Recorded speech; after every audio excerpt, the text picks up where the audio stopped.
All right, Namaste everyone. Good morning. Welcome to the series on Islam. Today's topic is: Can one be moral without following Islam? So, what is the premise of this entire discussion? So, you will hear this all the time from Muslim apologists. They will say there is no reason for one to be moral unless otherwise somebody follows Islam. And this argument is also put forth by Christian apologists.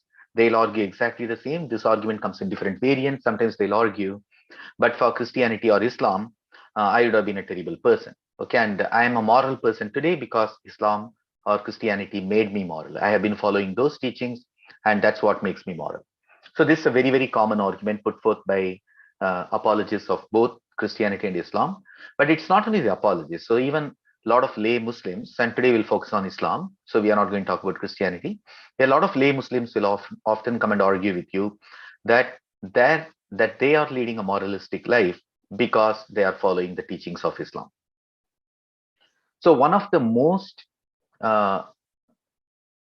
popular argument in this regard has been put forth by Zakir Naik. So what I'm going to do is to share my screen, and you should hear the audio. If you don't, do alert me.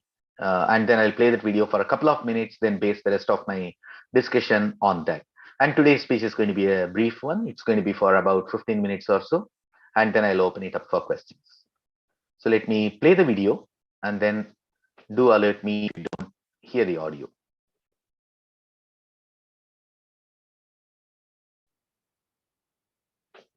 Robbing is good or bad?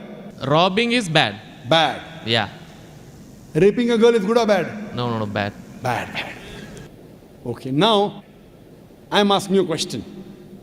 Logically, I suppose happen to be the biggest mafia. Hypothetically, I am a big robber. You prove to me logically and scientifically. I am a very logical person. I am a scientific person. I am a logical person and scientific person. You prove to me why robbing is bad for me, and I will stop robbing. Only one reason you give me, one good reason why robbing is bad for me, and I will stop robbing.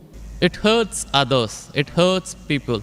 It hurts others. What difference does it make to me? If it hurts, if I rob 1,000 riyal, it is benefiting me. I can see movie. I can go to a 5-star hotel.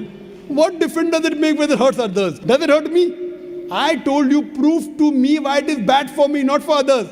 I am least bothered about the others. Why is it bad for me?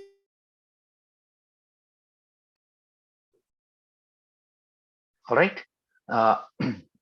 That's the short clip I wanted to play there. So basically what Zakir Naik is arguing is you cannot determine something is moral or not unless otherwise you follow Islamic teachings. In other words, his argument is you can never convince me that something is immoral, something is incorrect. You can go and rob somebody, you can go rape somebody, and there is no way for us to tell objectively, reasonably, that this is wrong. Okay, and hence morality comes only from following the teachings of Islam. So is this argument even reasonable? Because he throws a rhetorical question: come and convince me why robbing 1,000 riyals is wrong. The answer is very simple. Okay, so how do we deter Zakir Naik from doing that? The answer is simple. If he were in Saudi Arabia and if he were to go and rob 1,000 riyals, they will amputate his hand. At the most, he'll be able to repeat the crime twice, then he will lose both his hands. And of course, he will come back and argue that's because Saudi Arabia is following the Sharia law, and that's coming from Allah, and hence it's perfectly moral. But what if Zakir Naik were to commit his crime, whether it's robbing a woman, robbing a person, or raping a woman? If he were to do that, let's say in the United States of America, then what happens? He will go to prison, and he will spend several years, probably the rest of his life, in prison, where he will end up as the favorite bitch of a prisoner named Jesus. And I think that will be enough of a deterrent for Zakir Naik. Okay, so but once again he'll be arguing this is not necessarily moral because it's just an arbitrary premise. It's just an arbitrary law Americans have come up with. So how do you argue against that? To argue against this, you have to make the fundamental distinction between absolute morality and morality that's determinable by reason. That's objectively determinable by reason. And what's the difference between the two? Absolute morality is something which is revealed. Okay, it's absolute in nature. In the case of Islam, it's something that's revealed in the Quran, the rest of the hadiths, and then the Sharia laws. So whatever is prescribed there is considered as moral. And for example, Muhammad often waged wars. He killed men. He abducted their women, distributed them as war booties among his soldiers, raped them, often ransomed them for a few hundred dirhams, and then forcibly turned them into sex slaves. So this is considered moral by Muslims mainly because this is sanctioned by the Quran. This is sanctioned by the Sharia, and because of it, they consider it all as moral. At the same time, for something to be moral, uh, it has to be appealing to every section of society. Okay? So, for example, if you are a kafir, okay, and then if your men are getting slaughtered, and then you are taken forcibly and then sold into sex slavery, you are not going to find those actions as moralistic. Okay, you are going to oppose those actions. So, how do we make the fundamental distinction? So, in the case of Islam, in the case of Zakir Naik, as well as all the other Muslim apologists, the argument is an extremely simplistic one. They started the premise that something can be moral because there's no way to determine something as objectively moral. And the only way you can determine an action to be moral is by following the teachings of the Quran. If the Quran says, do this, this is moral, then it's a moral action. And then if the Quran says, don't do this, then it is considered an immoral action. Okay? And then these kind of teachings are throughout in the Quran. And then the Quran pretty much expects you to follow the teachings to the last word so that you are a good Muslim. A good Muslim is effectively a moralistic person, and a kafir is immoral. However, is there an alternative to the to this Islamic way of thinking? Okay?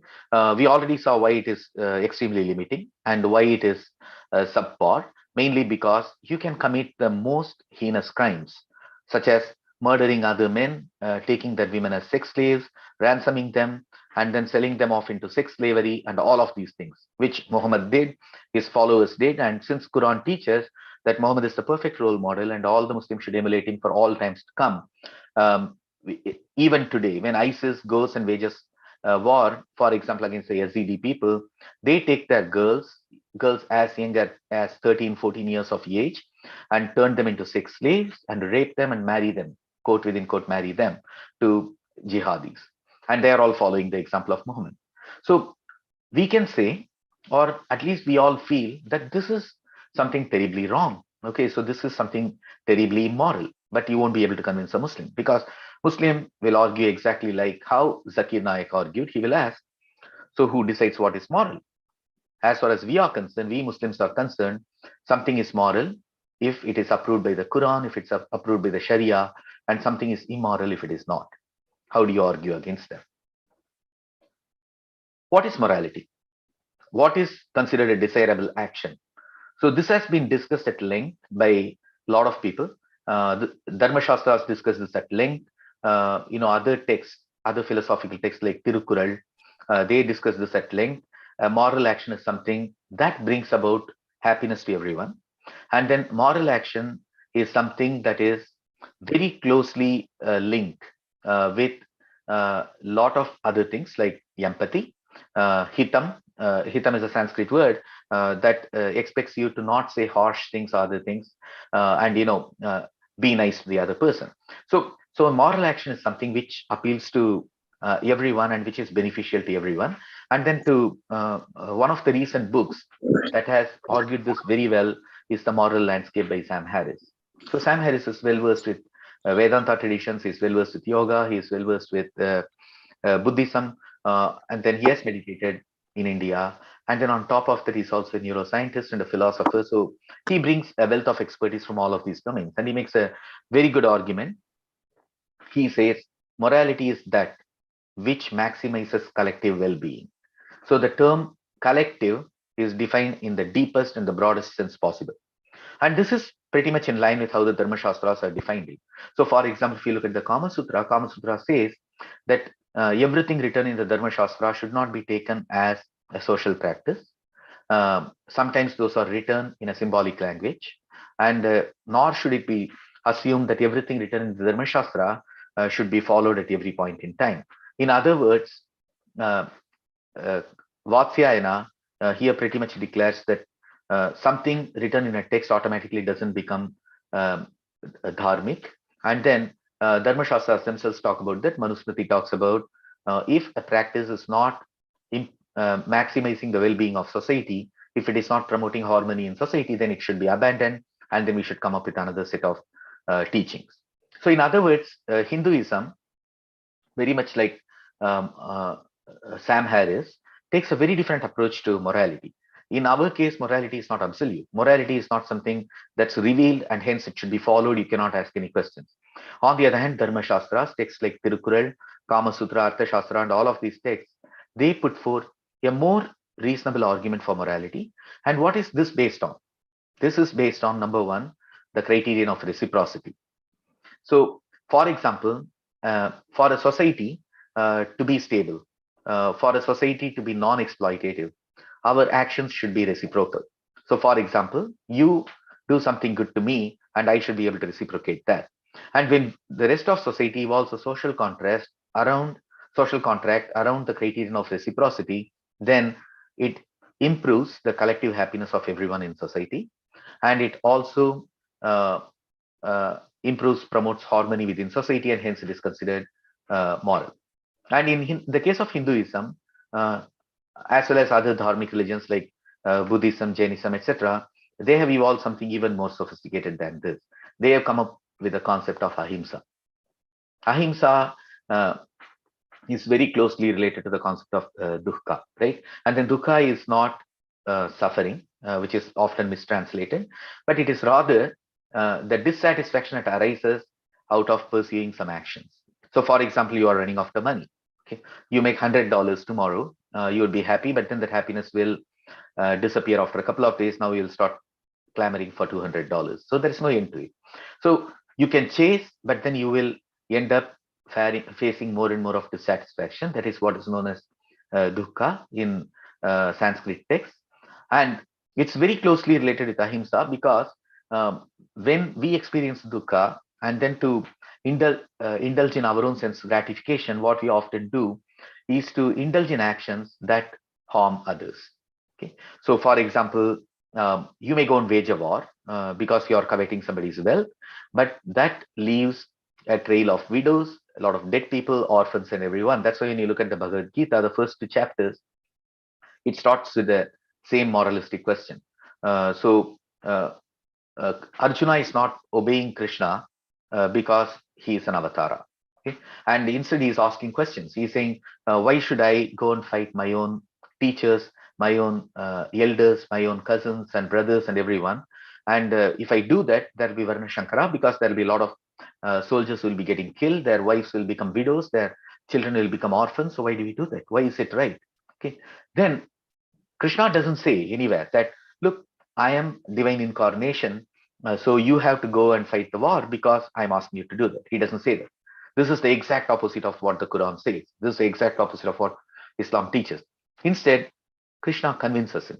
Krishna convinces him by arguing logically, by arguing reasonably. He says, you have Swadharma as a Kshatriya, and in this case, the Kauravas are committing adharma. And the teachers like Dronacharya, Bhishma, and others who are supposed to know better, they have fallen. Okay, and then they are siding with Duryodhana, and then the Kauravas, and then they are committing adharma. And if you don't fight them, you will let adharma prevail, and you would have failed in discharging your own swadharma.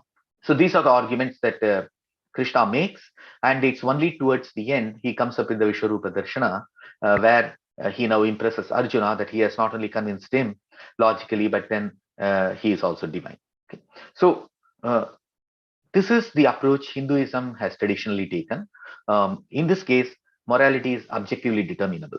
What does it mean? Number one, it's not absolute in the sense it's not revealed at one point in time and it is not applicable to all times.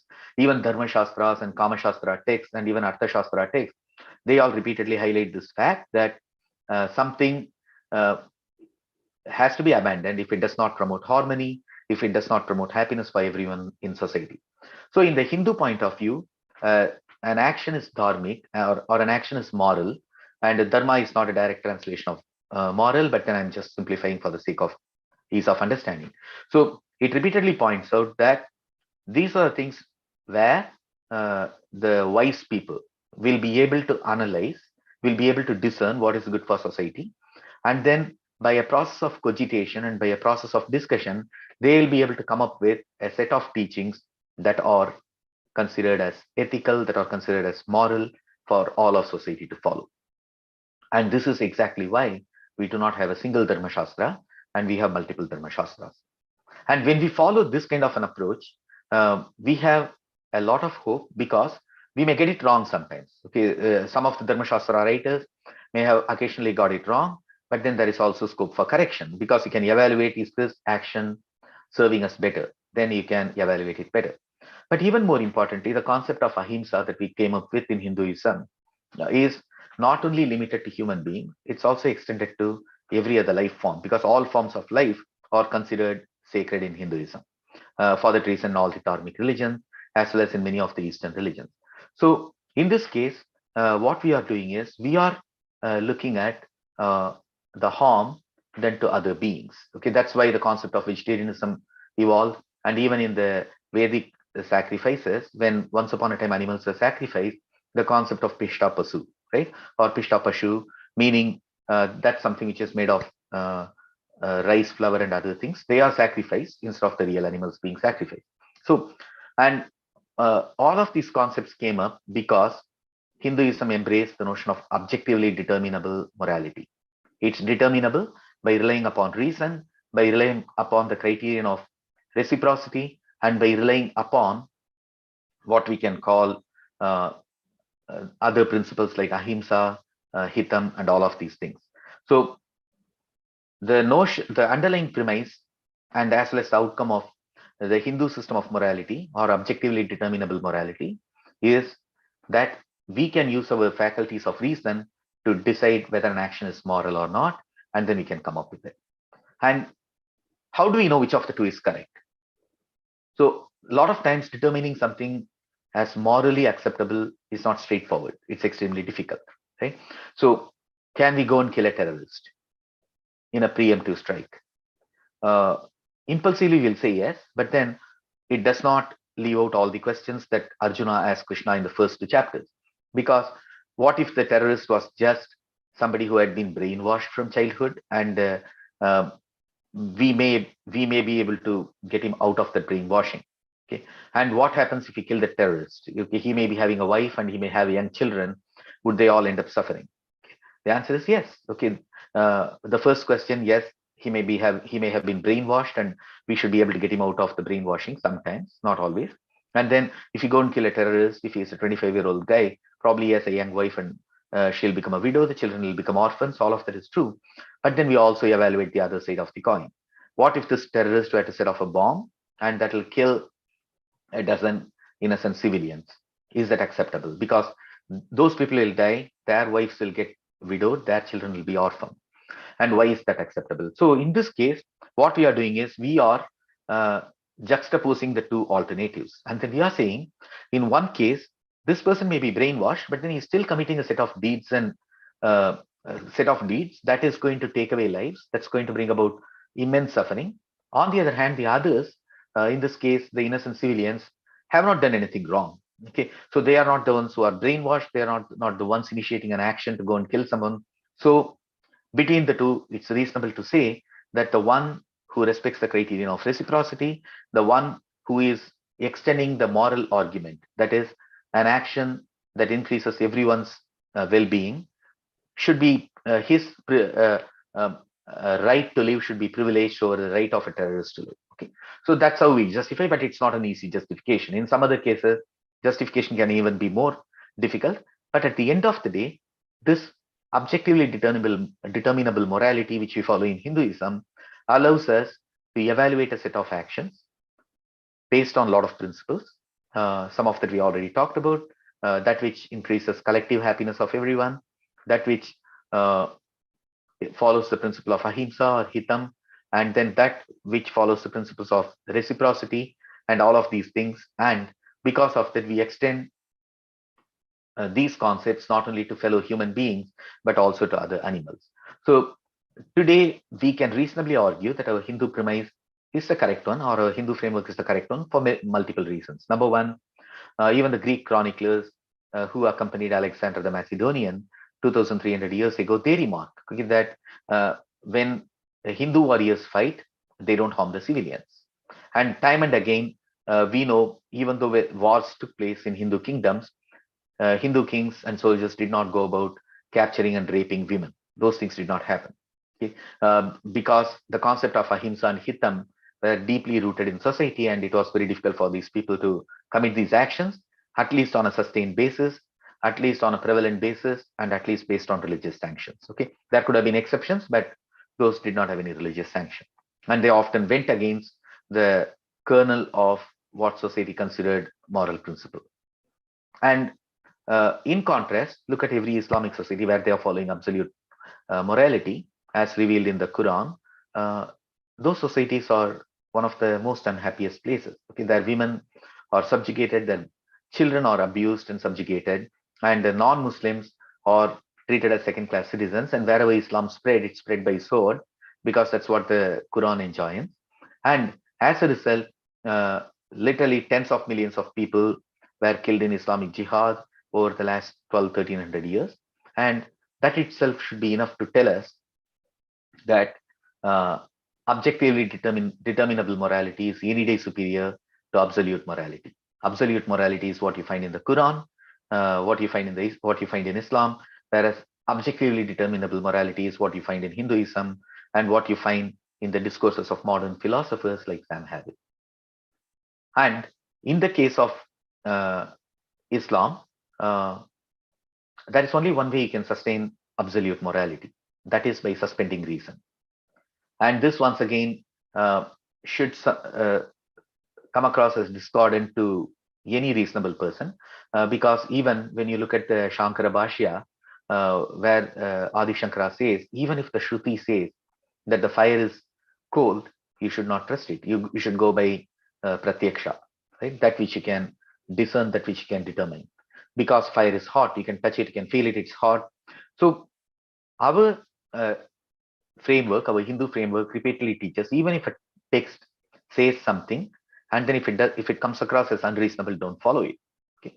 And in the case of Islam, the only way you can follow and you can do terrible things, such as subjugating women, taking them as sex slaves, butchering kafir men, and all of these things, only by suspending reason and by becoming a dogmatic believer and who trusts everything the Quran says, everything the Sharia says to be divine revelation. And that's a pathetic state of existence. That's the end of what I wanted to share with you today. I am open to take questions.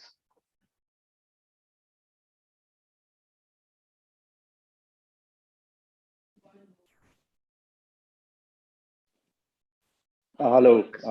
Good morning. Hi, this is Narayanan here. Thank you very much for this introduction and for sharing these thoughts. A quick question. So I'm not sure whether I'm early to ask this question or it's going to come in the subsequent series. How do we then counter this? Because if somebody is not going to see reason, as you just elaborated, but is going to be based on what the book says, then take that as absolute. Okay. So how do you then reason, or how do you then argue or make them understand that your point of view or our point of view, for example? So absolutely great question. Great question, right? So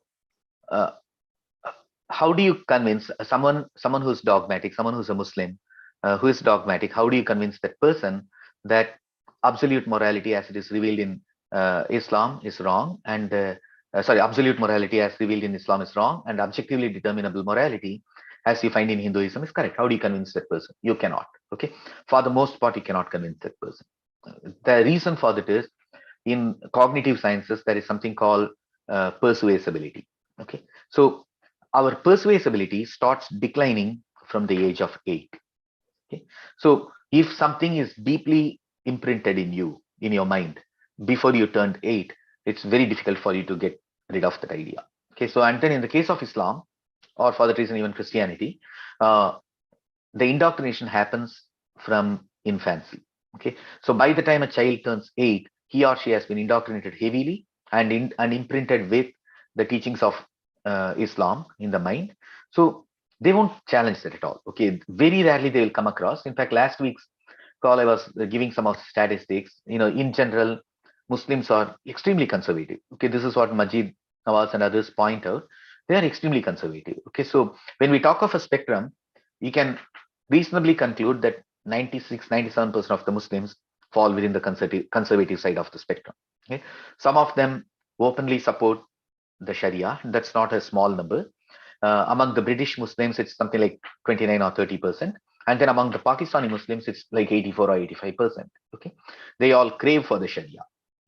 But many support polygamy, and then many support uh, the notion that women should obey their husbands. Okay, and then they should wear the veil and all these things.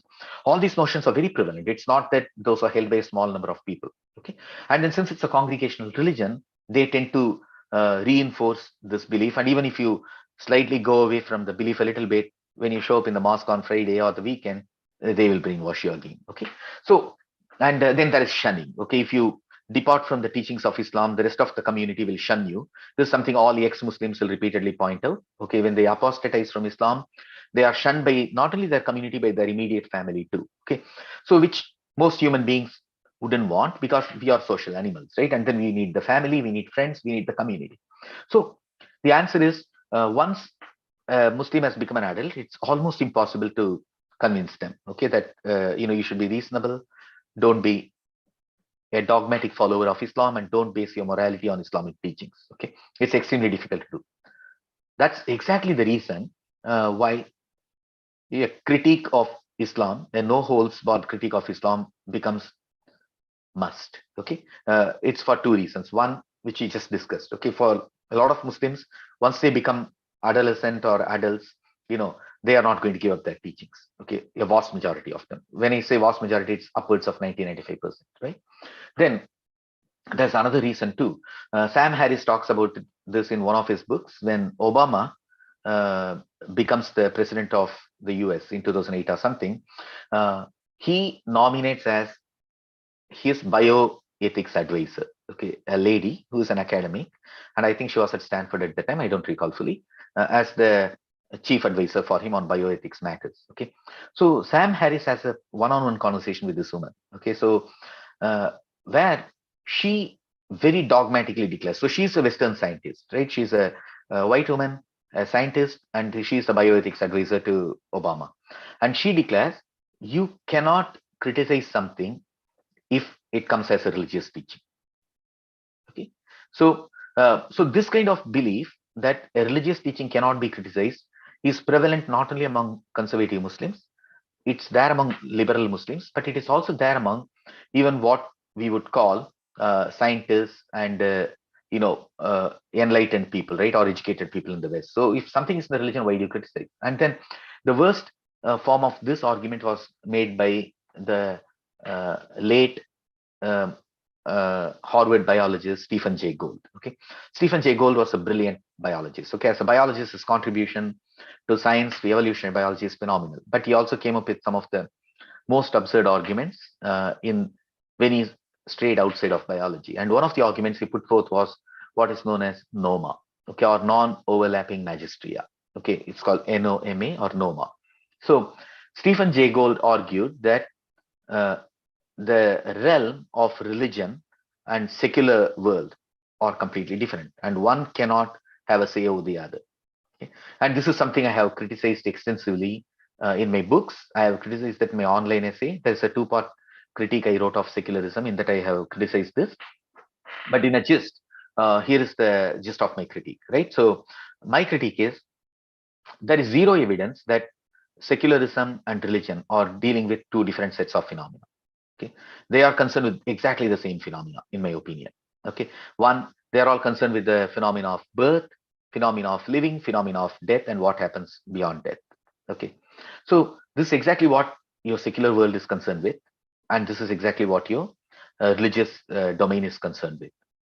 There can be one exception in Eastern religions or religions like ayahuasca rites and other things among Native Americans. There is a pursuit of moksha, nirvana, or their equivalent. Okay, so those may not fit our definition of the temporal realm and other things, but that's an exception. Okay, apart from that, this classification, this distinction does not apply to Islam or Christianity. Okay, which is what Western scientists have in mind when they talk about religion. Okay, so the reason I brought up this example, it's not only the conservative Muslims who cling to this notion of okay, whatever is there in Islam, we cannot challenge that, but the likes of Stephen Jay Gould and the bioethics advisor to Obama and many other Westerners, and for that reason, even well-educated, English-educated Indians subscribe to this notion. That's exactly why we have to criticize and ridicule Islam. Okay, because we cannot save today's generation, but when we turn up the heat and then when we continuously criticize, what will happen is the next generation will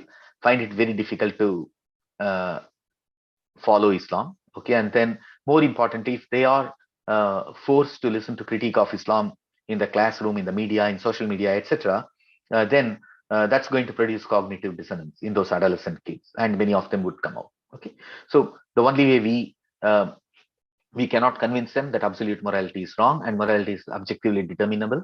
But what we could definitely do is by attacking and ridiculing Islam and everything Muslims consider or cherish as sacred, we attack those, then the next generation of Muslims will hopefully abandon Islam. Great, thank you. That reminds me of similar thoughts that in the past we used to have these Tarka Shastras, where we used to have these Tarkas, which is what the religious heads used to have, and that is what determined the outcome of what's the right thing to follow. Right. But these days, I don't know whether there is any possibility to have proper tarkas or debates and determine what is right or what's not correct, or which is the right thing. So I really admire your attempt here and fully support you. I hope there is kind of more such tarkas in the open where things are critiqued and in a more logical way. And absolutely, if we use logic as the basis for such debates, then we can be very sure of what the outcome will be. And this becomes more prevalent in this 15 seconds of in the fame kind of where everybody thinks is fleeting. I hope it kind of gains more traction and become more mainstream. That's my wish as well. Now, you brought up a very good point with Tarka, and I want to add a couple of more things to that. Right, one is Tarka, the other one is Abhigya, okay, or discernment. Okay, so the Kashmiri Shaiva philosopher Abhinav Gupta talks about that. He talks about Abhigya, right?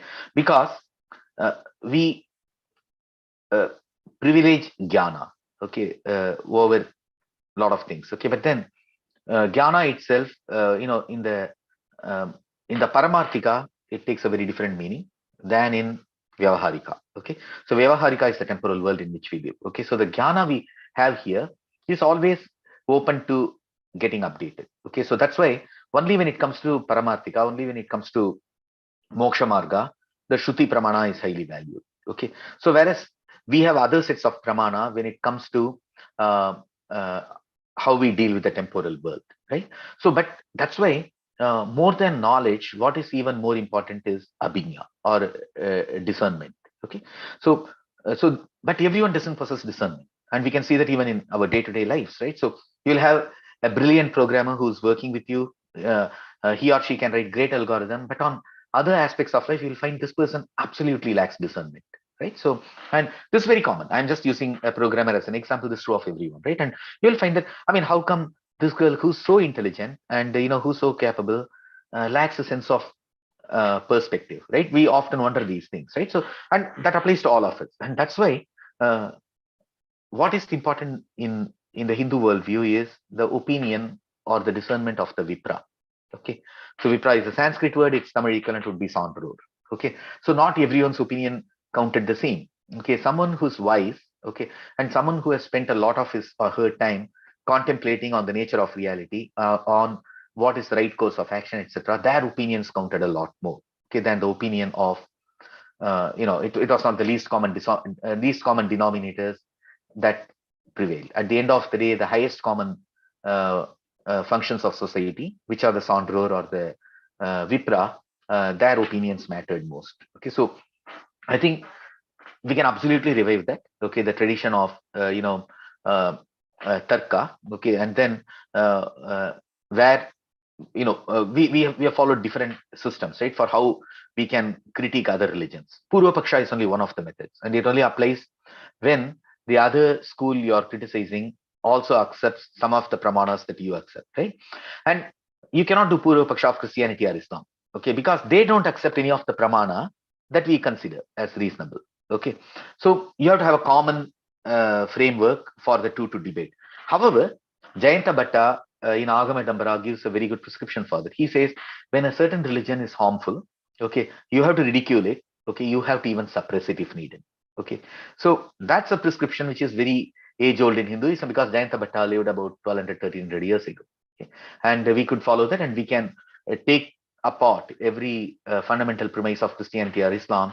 And today we are focusing on Islam, and we can definitely critique that. And it's imperative we do that, because there are 1.8 billion Muslims on this planet. Okay, and then they deserve to be liberated from Islam too. Next Thank you. question, somebody wrote it in the chat. You're most welcome. It's just a comment on chat. Anyone else? Any other question?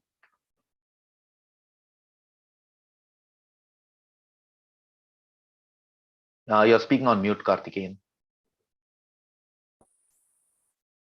Hello, sir. So this is Karthik from Chennai. My question is, like, I understand, like, if gullible people are caught when they are young and indoctrinated, and your suggestion, like, try to be as moral and civil with them as possible, and the worst thing we can do is like ignore them. But people like Zakir Naik and other people, they are not gullible. They are like very learned, and they have studied texts from different religions, even our own. So they are not doing their moves in a gullible way or without a reason. They have a certain goal and going in a very specific attack mode. So how can we defend from these people? The other gullible and regular neighborhood Muslim people, they are not the challenge. So how do we deal with such bigger heads? So that's what is my question. No, another good question. So, in fact, more than gullibility, I'll use the word incredulity or credulity. Okay, so let's make a distinction between the lay Muslims and the Dawa guys and preachers like Zakir Naik. Okay, so a lay Muslim is for the most part credulous. Okay, because he has been, like I was mentioning earlier, from infancy he or she is brainwashed into Islam. Okay, so they don't even question that. Okay, so they are just credulous. They accept everything that's stated, because the fundamental worldview is warped. Okay, they are conditioned to believe that the Quran is a revelation from Allah, and then if we want to lead a moral life, and then so here's the important thing, right? There is a fear factor to go with it. Okay, in the case of Islam, there is no reincarnation.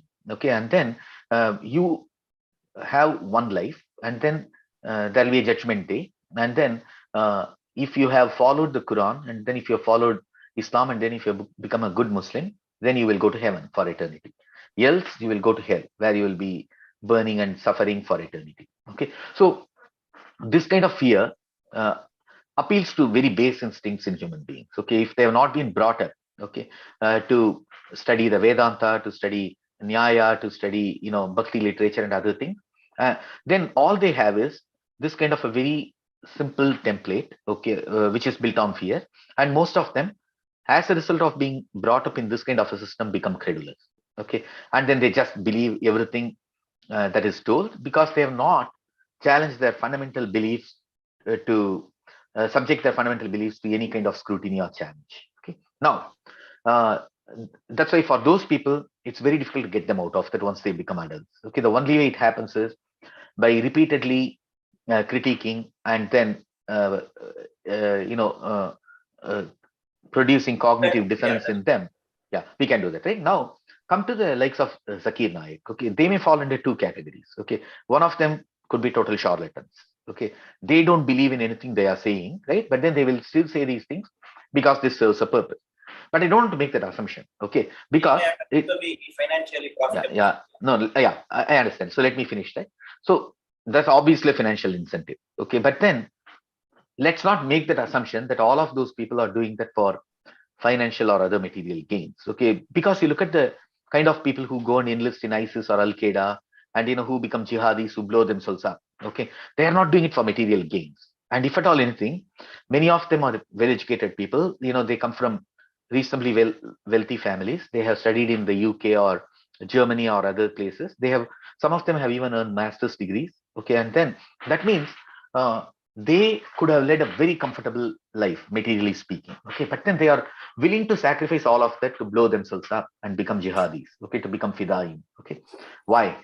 This is why we should not yield to the temptation of concluding that they are all charlatans and they are all doing it for money. Okay, that may be possible in some cases, but I do think a large number of them do that. Okay, whether they are jihadis, whether they are preachers like Zakir Naik. I do not know him personally, but I'm just using him as an example. Many of them are doing that because they have been brainwashed. Okay, their worldview has been warped very significantly. Okay, and then they cannot think of uh, evaluating the Quran as a concocted text. To them, it's a revelation from Allah. Okay, so that's why when you talk to even the ordinary Muslims, okay, when a cartoon of Muhammad is drawn, okay, even those who are peaceful Muslims will be, when you talk to them one on one, they'll be very angry. They'll say, Muhammad was such a great person. How can they make a cartoon of him and insult him, right? So a large number of them do strongly believe that these are actual revelations from Allah. Okay, and then hence they follow that. Okay, so for those people, the only way to deal with them is to critique them openly. Okay, and to ridicule, and then to make fun of. So like the week before last, I spoke about is the Quran the perfect instruction manual, and you can go back and watch the video. There I talk about this is a perfect revelation from Allah, but then a goat ate the verse. Okay, so the goat is more powerful than Allah. Right? So basically, you ridicule that fundamental premises, and you still cannot change them, but you can change the next generation. Okay, the next generation will watch this, and then they will come out of this. Basically, we cannot defeat them in their face, but we can stop their message from. No, you can defeat them. Okay, see, basically, that's why I have invited some of the other Muslims to come and debate me. Okay, some of the Muslim apologists to come and debate me. You can easily defeat them. Okay, all that. So they don't openly come and debate with you. Okay, so most of them when they debate, they set up some strange premises. Okay, and then you agree to those premises, then that's problematic. Okay, then but on the other hand, it's very easy to challenge the premise of absolute morality. Okay, it's very easy to criticize and condemn the actions of Muhammad. Okay, and you pull no punches, and then you criticize them. It's easy to defeat those people. Okay, and when you defeat, it becomes usually very unpleasant because they'll turn abusive. Okay, they'll issue a fatwa. Okay, and all of those things will happen. But then you should develop a little bit of thick skin, right? If you want to take on Christianity or Islam, you have to develop a bit of thick skin. Next question. Most welcome. Next question. High standards of Hinduism makes it difficult to follow because human nature is tempted to easy ways of life. That's why people are attracted to religions like Islam. I do not know. I seriously doubt it. Okay, so see, when you take a religion like Hinduism, it exists at multiple levels. Okay, one is what you follow as your Kula Dharma or your uh, Jati Dharma, etc. So most of your samskara, most of your sacraments are based on this. Okay, so for example, I'm a Tamil Brahmin. Okay, so I'm a Smarta Brahmin from Tamil Nadu, but then my samskaras will be quite different from that of, let's say, a Kashmiri Brahmin, okay, or a Brahmin from or a Maithili speaking Brahmin. Okay, so there'll be difference. Why? Because our Jati Dharma and Kula Dharma determine what our samskaras are. Okay, so for the most part, I'm going to follow my Jati Dharma. Then comes Siddhanta.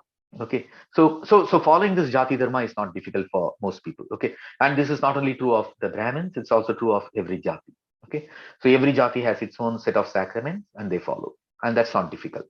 And then number two comes Siddhanta. Okay, so Siddhanta, uh, whether it's a darshana like Advaita Vedanta or any other system, these are always meant for individuals who are seeking knowledge. Okay, that's why the uh, we don't follow Hinduism. Okay, that's a very important point I want to make. Right, you do not follow Hinduism. Okay, because following means something has been revealed, and now that becomes that's held up as the signboard, and you start following that. It doesn't not at all the case in Hinduism. Okay, so you have all the jati and kula dharma or samskaras that you follow, and that's something you sorry, something you practice. You don't follow those because there is no signboard that says here are the ones that you follow. Instead, these are the practices that uh, have been followed over a long period of time. They do change, they do undergo some change, okay, over a period of time, but they remain generally static. So for example, when you get married, your wedding rites are based on your jati traditions or your kula traditions, and in those cases it goes hand in hand with the notion of sacred. You follow all of these samskaras, then your marriage is going to be a sacred one. So that's not very difficult to follow. That's not very difficult to practice. Second one comes to Siddhanta. Siddhanta is always for those who are seekers. Okay, so those who seek, those who study those philosophies, and they may agree, they may not agree, and then they may take to a set of practices and all of these things.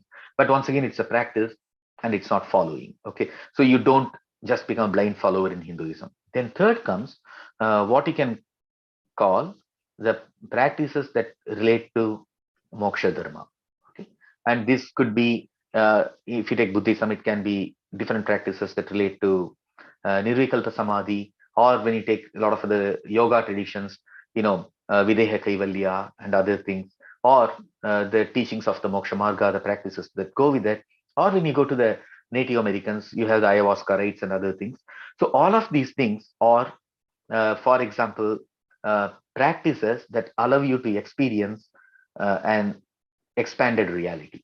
Okay, so and once again, this is an experimental path. There's nothing to follow here. Okay, I don't go and follow somebody to experience, nirvikalpa samadhi. Okay, it's a practice. Okay, somebody can teach me, just like your medical school professor teaches you how to perform your brain surgery or your spine surgery. Somebody teaches you, but then after that you have to chart your own path. Okay, so in Hinduism there is nothing to blindly follow, and I also don't think people are attracted to religions like Islam. Okay, Islam spread by sword. Okay, and Christianity spread by colonial rule. Okay, that's why you find these religions went everywhere through the colonial route, and there is a price to pay. You cannot give up Islam. If you do that, apostasy is punishable by death. Okay, in most of the Muslim countries where the Sharia laws are enforced, and uh, there is shunning. If you leave Islam and if you no longer attend the congregational worship, then you'll be shunned by the community, by the family, and everything. And this has long-term consequences, okay? Because you won't be able to get admitted to school or to college if you give up Christianity or Islam, because their clergy control access to these institutions, and then the communities are very conservative, and then they won't give up. And the main reason people remain Muslims or Christians is because they were A, forcibly converted, and B, they are indoctrinated, brainwashed by the time they turn 7 or 8. So then the persuasibility declines, so they cannot easily give it up and come out. And third reason is there is a price to pay. Okay, and if you give it up, you'll be shunned, and then the rest of the community will be boycotting you. This is something all ex-Muslims talk about, and that's the reason they remain Muslims. Next question: are there any useful psychology-related books to further understand them, so as to avoid our children fall prey to them? Yes, there are many of those, and I have cited quite a few of those in my book as well as in my different writing. And if you go to just the glossary of those or the appendix of those, you will find many of those references. And what I will also do is I will publish a handful of these in the text section of the video once it is published. Any other question? All right. Oh, okay. There's one more. 2 or 3 questions. really quick. Hindus usually don't make their children learn the religious scriptures, darshanas from an early age, and so uh, they encounter these higher realms only during adolescence or above. So how do we deal with this? Oh, this is a very good question. See, and this is true, right? For the most part, Hindus are very lax in their practice of dharma. Okay, so their religious observance is generally very lax. There are exceptions. I think there are a few people who practice them more rigorously. Most don't. Uh, and I think this is something Sadhguru Jaggi Vasudev talks about, right? So the most important phase of a child's life is between the ages of 12 and 18, okay, or make it 10 and 18, okay. So this is the time when a child should be uh, exposed to a lot of learnings, okay, learnings of darshanas, learnings of siddhanta, learning of the yoga, dhyana, and all of these things, which we don't do. And in fact, this has always puzzled me. Okay, if you take the US for example, give or take, it is reported that about 30 million Americans practice yoga to varying degrees. Okay, that's roughly 10% of the population. So, and this tells you how powerful yoga, meditation, and other techniques are. Okay, so someone like BK Sayengar could come here, and he is not even a traditional guru, and he is able to spread yoga, and then over 6-7 decades now you have 30 million Americans practicing yoga, and yet in Hinduism we have all these beautiful techniques. Okay, like yoga, dhyana techniques. We don't teach those to children, and then we have all these beautiful art forms, right? For example, Kalari Payattu. Okay, it's a martial art forms preserved by the Tiya community in Kerala. Okay, so if you look at, so most people know of great sages like Narayana Guru, Sri Narayana Guru. Okay, who lived about 120, 130 years ago. Okay, and he was a great Yarava saint from the Tiya community, and then he taught a lot of wonderful things. But he also, in his writings, he also talks about how his ancestors have translated books from Sanskrit, written commentaries, and all of those things. Okay, so the community preserved a lot of knowledge around, um, uh, their Vaidyas, right? A lot of knowledge around Ayurveda and Siddha medicines. They preserved it. They preserved the knowledge of Kalari Payattu over a long period of time, and yet today probably 0.5% of the Tia children would be even aware of this reality, right? So I think there is a general cultural decline among Hindus, and we have all of these beautiful art forms that will be very appealing to our young children. Okay, whether it's Kalari Paitu, whether it is the training in the akadas of North India, okay, or whether it is Bharatanatyam, whether it is Hindustani music, whether it is Kathak, all of these things, right? So, or Carnatic music, all of these things are very appealing. They allow you to practice Hinduism without ever being dogmatic. Okay, and yet we don't teach these things, and I think there are no shortcuts, and I think we have to revive this system of learning, the system of uh, uh, education among all of the Hindus. Next question: you believe in Islam there is no strictness? Okay, where on earth do you live? I don't know where this question comes from. I never said there is no strictness in Islam. Okay, in fact I said exactly the opposite. Okay, so in Islam, you are expected to follow the Quran, the Sharia, and all these things literally. And if you don't, there's a very, very, very big price to pay. For example, if you apostatize from Islam, then you will be killed. Okay, and then if somebody commits adultery, that person will be stoned to death. Okay, so Islam is terrible. Islam is a very strict religion. It demands and exacts little adherence to religion. Okay, then the next, oh, there are a lot more questions. All right, let me scroll down.